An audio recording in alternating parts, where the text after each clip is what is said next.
평화 인사 나누겠습니다. 우리 앞뒤 계신 분과 함께 평화를 나눕시다. 주님의 이름의 평화를 빕니다.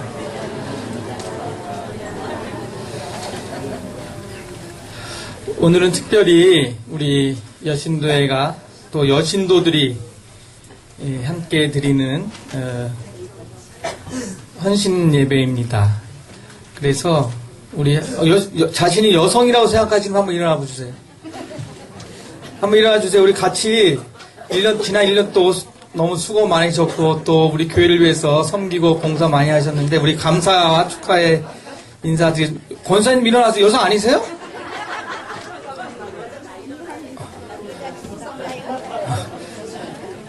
자, 한 해, 작년 한 해, 또 올 한 해 교회를 섬기는 우리 정말 우리 교회의 주인, 주체들이십니다. 우리 감사의 박수 함께 드리겠습니다. 예. 앉아주시기 바랍니다. 예. 오늘 그 여신도의 헌신 예배로서 또 굉장히 뜻깊기도 합니다만, 저 개인적으로 사실 작은 일이긴 합니다만, 뜻깊습니다. 제가 작년에요, 처음 여러분에게 선보인 날이에요. 제가 1월 달에 청빙 설교 했던 날이 바로 여신도 주일이었습니다. 그날을 기억이 생생합니다. 그때 제가 선보인다 그런 표현했던 기억이 납니다. 지난 한 해 동안 하나님께서 많은 것으로 저와 여러분 안에 은혜의 시간 또 감사의 많은 일들을 펼쳐주셔서 참 감사한 마음이 있습니다. 오늘 교회 그 제목이 교회 하나님 나라의 잔치집이다 이렇게 정해봤습니다. 교회에 대한 여러 정의가 있지요. 교회는 그리스도의 몸이다, 또 하나님의 집이다, 여러 가지 정의가 있습니다만 오늘은 하나님의 나라의 잔치집으로서의 교회에 대해서 함께 나누고자 합니다. 저는 이런 하나님 나라의 잔치가 벌어지는 교회이기 때문에 예배도 하나님께 드리는 어떤 제사가 아니라, 그러니까 우리 흔히 얘기해서 죽은 자를 이렇게 추모하는 그런 제사가 아니라 축제라고 믿고 있습니다. 보이지 않는 이 교회, 또 예배는 우리의 영혼이 만족하고 또 우리 마음이 즐겁고 또 우리의 삶의 행복이 증복되는, 왜냐하면 그곳에서 하나님을 만나고 또 하나님을 믿는 그리스도인들이 함께 만나지고 사랑이 나눠지기 때문에 예배는 축제라고 믿고 있습니다. 오늘 읽은 본문 말씀이 예수님께서 행하신 첫 기적, 여러분 잘 아시는 가나의 혼인잔치 이야기입니다. 물로 포도주를 만드셨다는 그러한 이 기적 사건이 예수님의 첫 기적이었다라는 것은 결코 우연이 아닐 것입니다. 예수님 우리에게 처음 당신의 기적을 나타내실 때 인간이 갖고 있는 가장 중요한 혼례라는 사건을 통해서 인간이 행복과 기쁨과 축복을 함께 나누는 자신의 삶의 여정을 이 첫 사건을 통해서 강하게 보여준다고 믿습니다. 우리 예수님에 대한 여러 가지 그 이미지가 있는데요. 예수님께서 고난을 많이 당하시고 십자가에 못 박혀 죽으시고 너무도 아닌 순환을 많이 당하셨기 때문에 예수님 생각하면 여러분 머릿속에 이렇게 좀 예수님 고통받고 좀 찡그리고 좀 이렇게 너무 심각하고 이런 예수님의 모습이 혹시 그려지지 않나 생각해 봅니다. 예수님이 33살에 돌아가셨어요. 지금 33살 한번 보세요. 여기, 예. 굉장히 젊은 나이입니다. 예, 물론 그때 그 평균 연령이 있긴 합니다만, 우리가 생각하는 것보다 예수님은 상당히 기쁘신 존재였어요. 그게 성서에 나와 있죠? 예수님께서 그렇게 말씀하셨어요. 내가 내 기쁨이 너에게 충만하길 바란다. 나의 기쁨이 너에게 충만하길 바란다. 그리고 예수님이 얼마나 행복하셨냐면, 예수님께서 행복에 대해서 얘기를 할 수 있는 분이셨어요. 팔복, 8가지 복에 대해서 진정 행복이 무엇인가를 말씀하신 분입니다. 그러니까 자신이 행복하고 너무 기뻤기 때문에 그 기쁨과 행복을 나눴던 분이에요. 그래서 예수님은 절대로 우리가 생각하는 것처럼 그렇게 인상 찌푸리시고 고난받고 고통받고 심각하고 그런 분만 아니셨다라는 것을 우리가 다시 한번 되새길 필요가 있습니다. 그런 예수님께서 만드신 공동체가 바로 예수 공동체고 그것이 교회이기 때문에 사실은 교회는 지금보다 훨씬 더 기쁨과 행복이 넘치고 즐거움이 넘치는, 물론 세상에서 말하는 기쁨, 세상에 말하는 행복, 세상에 말하는 그런 즐거움의 수준이 아닙니다. 하나님께 주시는 기쁨과 행복과 즐거움이 더 지금보다 훨씬 더 넘치는 잔치집이 돼야 될 줄 믿습니다. 여러분 축제 가면 피곤하십니까? 예. 신나게 놀아 몸은 좀 힘들어도 즐겁지요? 예. 거기다 술 한잔 이렇게 막걸리 한잔 걸치면 더 그냥 다 모든 것이 그냥 모든 피로가 다 풀어지고 행복해집니다. 근데 여러분 교회 나오시면 피곤하지 않으세요? 교회 피곤하시죠? 아니에요? 예. 여러분 역시 교회를 축복 가운데 지낸 줄 믿습니다. 저는 여러분의 교회 생활이 잔치 생활이 되기를 바랍니다. 여신도일을 봉사 많이 하는데요. 그 봉사, 같은 봉사를 해도 잔치집 봉사가 되기를 바라요. 행복한 성전이 되기를 바랍니다. 예배가 축제가 되기를 바랍니다. 예배는 아까도 말씀드렸다시피 돌아가신 주님을 추모하는 그러한 시간이 아니라 살아계신 하나님을 만나는 시간이기 때문에 우리가 지금 훨씬 더 기뻐하고 행복한 시간이 될 줄 믿습니다. 그러면 어떻게 해야 우리가 이 교회 삶을, 교회 생활을 정말 축제, 잔치처럼 할 수 있을까? 그 비법이 오늘 혼인잔치 이야기에 나와 있습니다. 이스라엘 결혼 문화는 축제부터 시작됩니다. 축제도 자그마치 일주일 동안 시작이 돼요. 일주일 후에 결혼식이 거행됩니다. 축제가 한창 무려갈 무렵에 지금 예수님과 제자들이 도착했습니다. 예수님이 처음을 받고 또 어머니가 그곳에 미리 와 있던 것을 보면 아마 이 결혼식 장은 혼례는 굉장히 마리아 가족과 가까웠던 그러한 가족으로 보여집니다. 그런데 문제가 생겼습니다. 축제가 한창 진행 중이었는데 포도주가 떨어진 것입니다. 지금 생각하면 뭐 포도가 떨어지면 금방 어디 사올 수도 있겠지만 그 당시에 포도주는 이스라엘 백성들 굉장히 중요한 것이었습니다. 특별히 혼례 때 포도주가 떨어졌다는 것은 그 예식을 준비한 사람들한테 큰 결례고 또 잘못하다가는 파혼까지도 당할 수 있는 아주 그러한 중요한 사태가 지금 벌어진 것입니다. 그런데 그 사실을 마리아가 알았다는 것은 아마도 마리아가 이 혼례에 있어서 굉장히 중요한 사람이었나 봅니다. 보통 일이 아니었습니다. 우리가 축제가 되려면 하나님께서 주시는 신령한 포도주가 우리 안에 떨어지면 안 됩니다. 그 포도주를 성서에서는 성령의 취함과 비유하고 있습니다. 성령에 취하라 이렇게 비유하고 있습니다. 그러니까 우리가 하나님 나라, 우리 주민교회가 하나님 나라의 잔치집이 되려면 성령에 취해야 된다는 것입니다. 포도주가 하늘의 신령한 포도주에 포도주가 떨어져서는 안 된다는 거죠. 세계에서 가장 비싼 포도주가 혹시 얼마인지 혹시 아세요? 얼마쯤 될 것 같습니까, 여러분? 상상 한번 해보세요. 예? 1억? 예. 거의 비슷하게 맞췄습니다. 또 얼마쯤 될 것 같습니까? 1억 9천. 1787년산이라고 그러는데요. 라피테라는 그런 포도주인데 따지면 한 잔에 한 2천만 원 될 것 같아요. 그죠?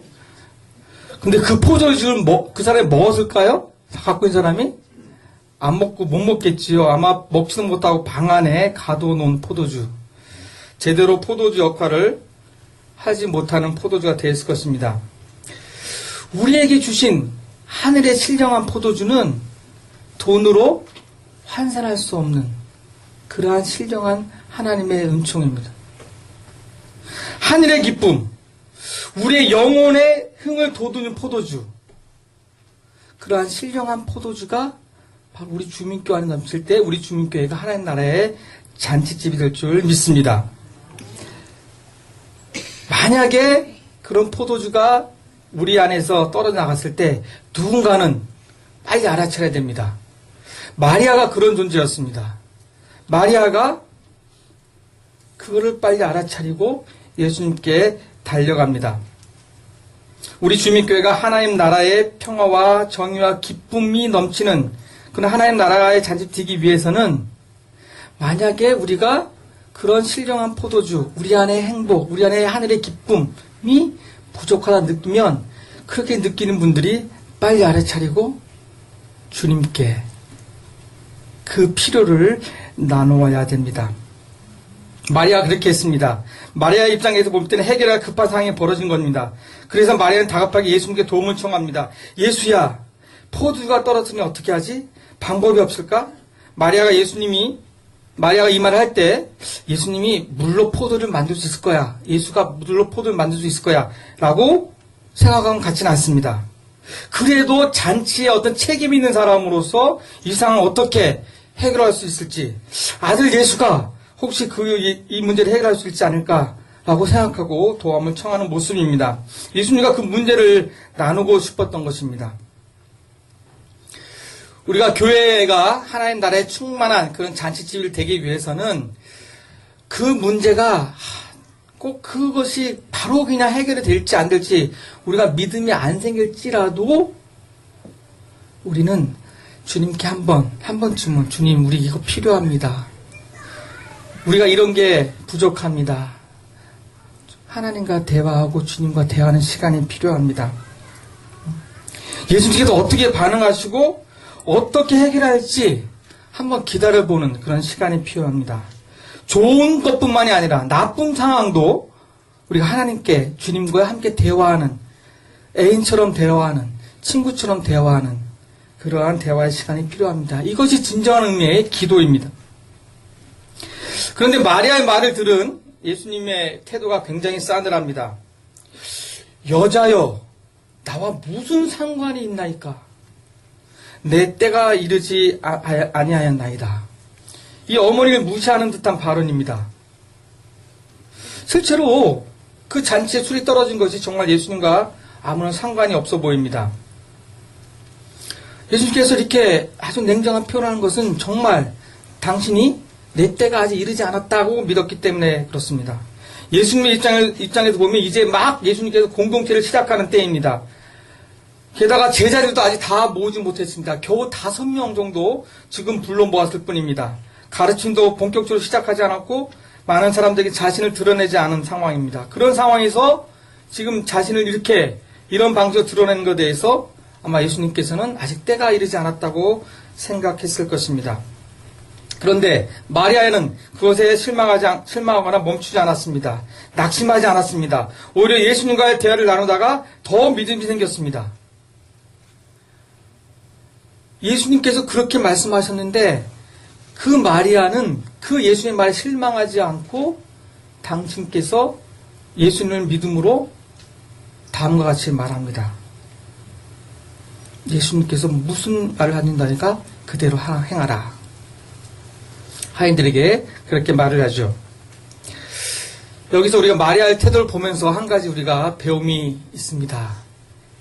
믿음 있는 사람들의 삶 중에 가장 특징은 기도구나, 대화구나, 하나님과 대화구나 라는 걸 보게 되고요. 또 한 가지는 기도하는 사람은, 하나님과 대화를 자주 하는 사람은 더 믿음이 더 새로워지고 더 강해지구나, 그러한 깨달음을 얻습니다.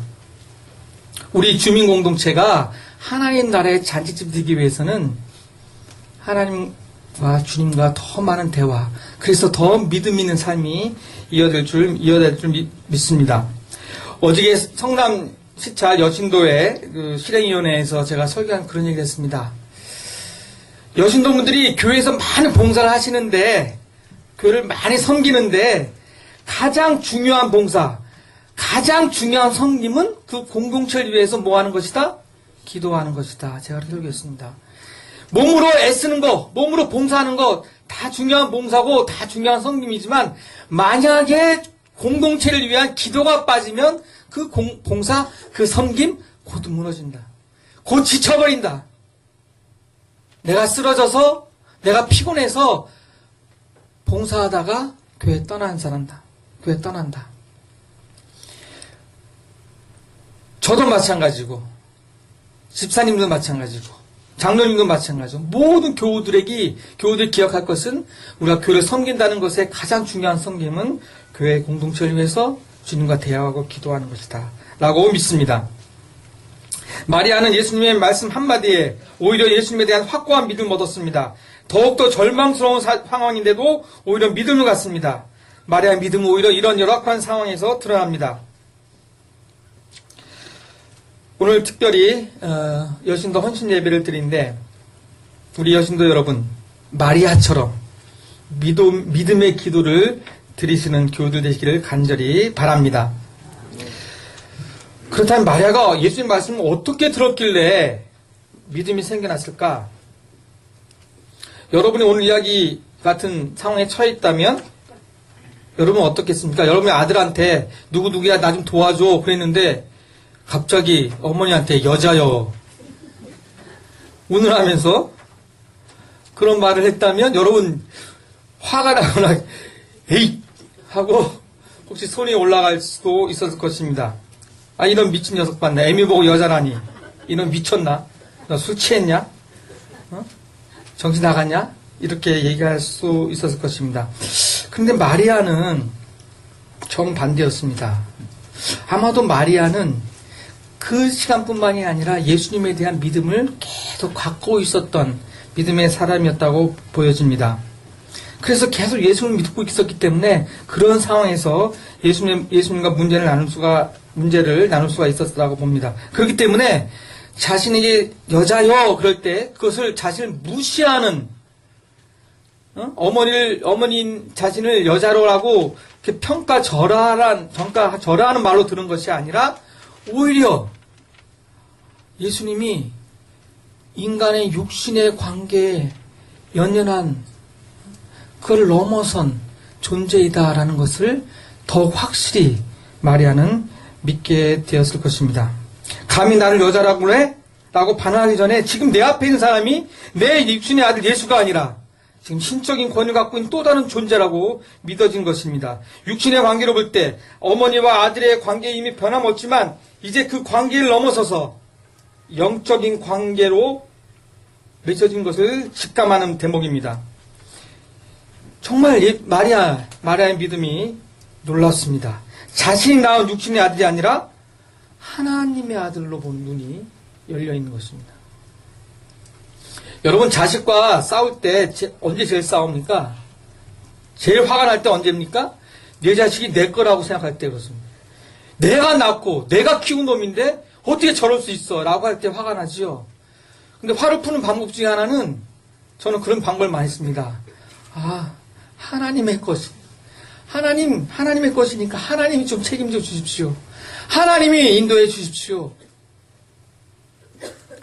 지금 마리아의 믿음은 육신의 아들 예수가 하나님의 아들인 것을 직감하고 믿고 행동하고 있는 것입니다. 마리아가 다음에 이어지는 예수님 말씀에 대해서 더욱더 예수님은 그렇게 믿고 있는 것 같습니다.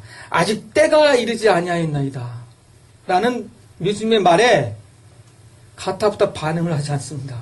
구걸하지도 않습니다. 예수님 예수 좀 그래도 좀 해줘. 그런 말도 하지 않습니다. 말이 없습니다. 어떻게 보면 예수를 무시하는 것 같습니다.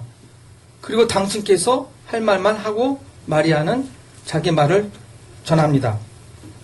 그런데 이 마리아의 침묵, 이 마리아의 무반응에서 우리는 또 한 가지 믿음을 보게 되는 것입니다. 예수님은 놀라운 능력이 있을 뿐만이 아니라 그 능력을 펼치는 것조차도 하나님의 때, 하나님의 뜻, 그것에 따라 움직이는 분이시구나. 우리가 아무리 좋은 일도요, 그 때를 분별하지 못하면 이를 그릴 때가 많이 있습니다. 그렇지요. 우리의 욕심이 앞서서, 우리의 생각이 앞서서, 하나님의 일이라고 보여지긴 하지만, 우리가 너무 빨리 하나님보다 먼저 나가려고 해서 그 일이 그르칠 때가 많이 있습니다. 일은 그르치지 않아도 또는 열매가 없을 때가 많이 있습니다. 우리가 조심해야 됩니다. 하나님의 때를 기다리는 모습. 마리아는 그 예수님의 모습에서 다시 한번 예수님이 누구신가를, 어떤 존재인가를 확실하게 믿었던 것입니다. 그리고 그런 믿음이 있는 분이기 때문에, 그것이 확실히 믿어졌기 때문에 마리아는 지금 예수님의 반응도 기다리기 전에 하인들에게 명할 수가 있었던 것입니다. 마리아는 예수님이 때를 말씀하실 때 그분의 진정성, 때를 분별하는 지혜를 받습니다. 그 말은 때를 미루시려는 태도가 아니라 자신의 때를 진지하게 고민하는 하나님의 아들의 깨달은 자의 모습이었습니다. 그래서 마리아는 자신의 믿음을 행동으로 옮깁니다. 이 상황에서 이 예수는 무엇인가 할 거다. 무엇인가 구체적인 모습을 보여줄 것이다. 이분은 무엇인가 지금 행동으로 옮길 것이다. 라는 믿음이 솟구쳤던 것입니다. 이제 하나님의 잔치집이 되기 위해서 이런 마리아의 믿음이 구체적으로 옮겨져야 됩니다.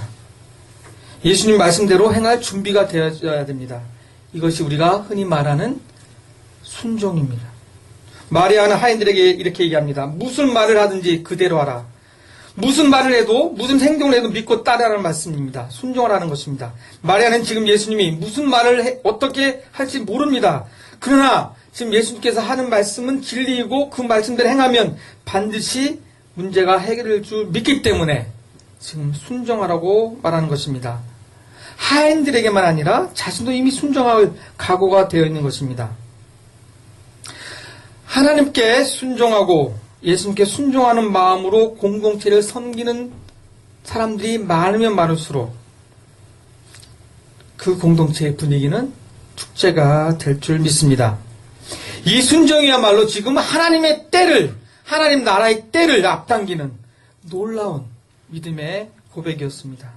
이 순종하는 믿음이 바로 하나님의 예수님의 마음을 움직이게 한 것입니다. 우리에게 꼭 필요한 생각합니다. 순종. 성경에는 이런 말씀도 있습니다. 순종이 제사보다 낫다. 골백 번 예배 드리는 것보다 한 번 하나님께 순종하는 것이 더 낫다. 이런 말씀의 표현이기도 합니다. 교인들 서로가 주님의 말씀대로 순종합시다. 라는 말이 많이 나오면 나올수록 그 교회는 하나님의 건강한 교회일 줄 믿습니다. 개인만이 아니라 개인이 어떤 누구한테 요구하는 것이 아니라 교회 공동체가 주님의 이름으로 어떤 권한 일에 대해서 우리가 믿음으로 순종하는 교우들이 행복한 교회를 만들어갈 줄 믿습니다. 이제 예수님은 마리아의 순종하는 믿음으로 인해서 움직입니다. 예수님이 먼저 정결의식에 사용되는 물 항아리에 물을 가득 채우라고 말합니다. 이때 항아리 하나가요, 지금으로 따지면 40리터였다고 합니다. 40리터. 그러니까 항아리 하나가 40리터 보니까 6개니까 400배 24, 240리터의 술입니다. 병으로 따져보면 대충 해서 300병이 넘는 포도주예요.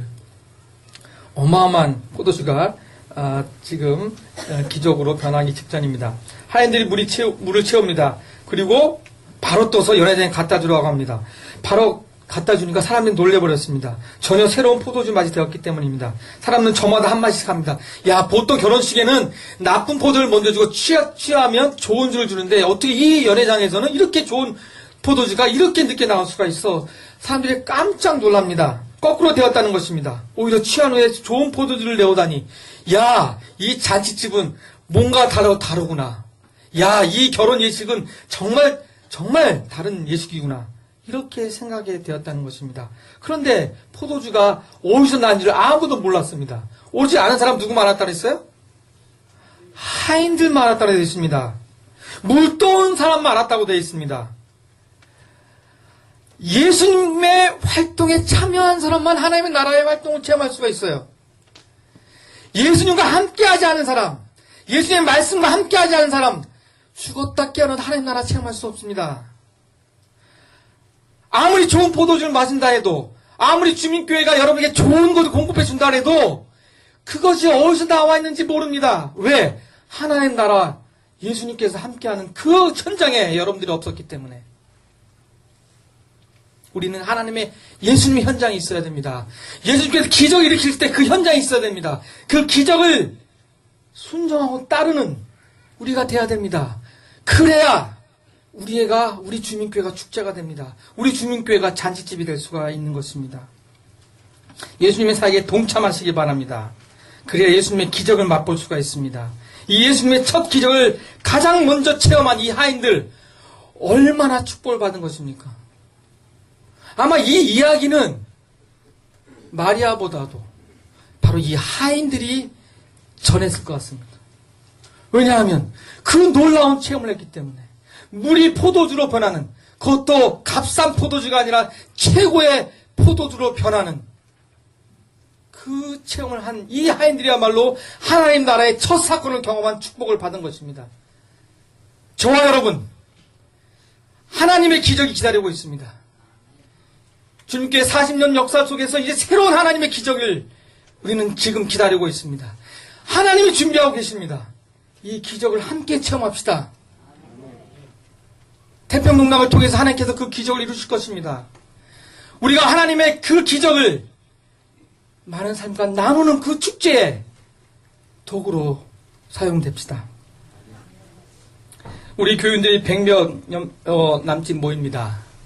작은 교회일수록 몇 사람이 일을 하면 다 되겠지. 아니요. 교회는 크거나 작거나 하는 일은 똑같습니다. 하는 종목은 똑같습니다. 과목은 똑같아요. 작은 교회일수록 온 교들이 함께 올라운드 플레이하지 않으면 교회는 그리스도 몸으로 건강하게 돌아가지 못합니다. 더욱이 주민교회는 얼마나 많은 선교 과제가 있습니까? 오늘 공동회의를 합니다. 집사를 뽑습니다. 집사는 명예직이 아닙니다. 물론 목사도 장로도 권사도 다 교회를 섬기는 자입니다만 집사님 또한 섬기는 자로 한 해를 일하는 일꾼들입니다. 우리는 섬기는 자들로 공동체가 맡겨준 일, 교회의 공동체가 기쁘게 아니라면 순종하고 충성해야 됩니다. 그것이 자신의 신앙을 위하는 길이고 하나님과 예수님의 사이에 동참하는 길이기 때문에 그렇습니다. 또 그것이 주민공동체를 잔치집으로 만드는 길이기도 합니다. 오늘 말씀에 나와 있는 대로 비록 내가 집사가 되어서 또는 제가 비록 목사가 되어서 비록 이 항아리 물, 그 물이 어떤 물이었냐면 어떤 물이라고 그랬어요? 몸 닦는 물이었어요. 항아리가 귀한 항아리가 아니라 몸 닦는 물. 예? 들어오면 이렇게 정결해지게 목욕하는 더러운, 그러니까 그 물은 먹는 물이 아니기 때문에 더러운 물. 비록 그런 일을 하는 허드렛 일 같은 일을 내가 한다고 할지라도 그것이 하나님의 잔치집을 풍요롭게 하고 포도주를 만들어내는 기적을 일으키는 일이라면 내가 기꺼이 하겠습니다. 나는 결심과 결단 속에서 집사 일을 하시고 목사 일을 하시고 권사 일을 하시고 장로님의 일을 하시는 겁니다.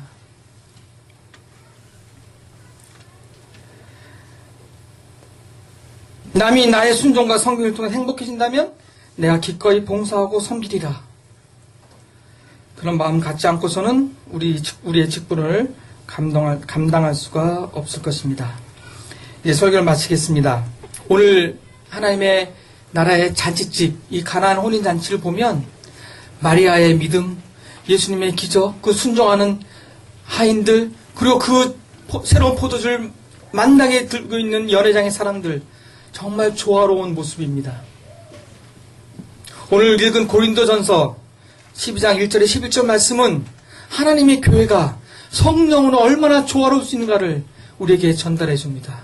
한 분인 성령께서, 한 분이신 그리스도께서, 한 분이신 하나님께서 우리의 각자대로 은사를 주셨는데 그 은사대로 살게 되면, 그 은사를 나누면 이 하나님 나라의 공동체가, 교회가 얼마나 아름다운 공동체가 될 수 있는가를 우리에게 보여주고 있습니다.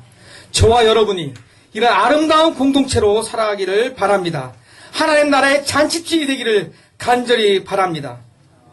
그래서 우리 주민께 초대된 사람들이 이 잔치집에 왔을 때 하나님의 포도주, 하나님의 신령한 기쁨과 행복이 넘치게 맛보는 귀한 그리스도의 공동체 되기를 축원합니다. 한 걸음 더 나아가서 우리가 포도주가 됩시다. 우리 옛날에 물같이 허접한 사람들이었습니다. 가치가 그리 없는 사람들이었습니다. 그런데 하나님께 우리를 선택해 주셨습니다. 이제 우리 하나님의 향기로운 포도주가 된다면 우리는 하나님의 사람들을 위해서, 이웃을 위해서 향기로운 포도주가 되어 그들을 만족시키는 행복의 도구가 될 것입니다. 우리 주민교회가 행복한 포도주가 됩시다. 향기로운 포도주로 변해봅시다. 그래서 이 지역사회, 이 사회, 이 역사 속에서 하나님의 향기를 품어내고 예수 그리스도의 향기를 품어내는 귀한 포도주로 나아갑시다. 주님께서 함께 하시라고 믿습니다. 기도하겠습니다. 하나님, 우리 주민교회, 당신의 피로 사신 교회, 하나님 나라의 잔치집인 줄 믿습니다. 그렇지요, 주님. 맞지요, 주님. 우리 주민교회 하나님 나라의 잔치집 맞지요.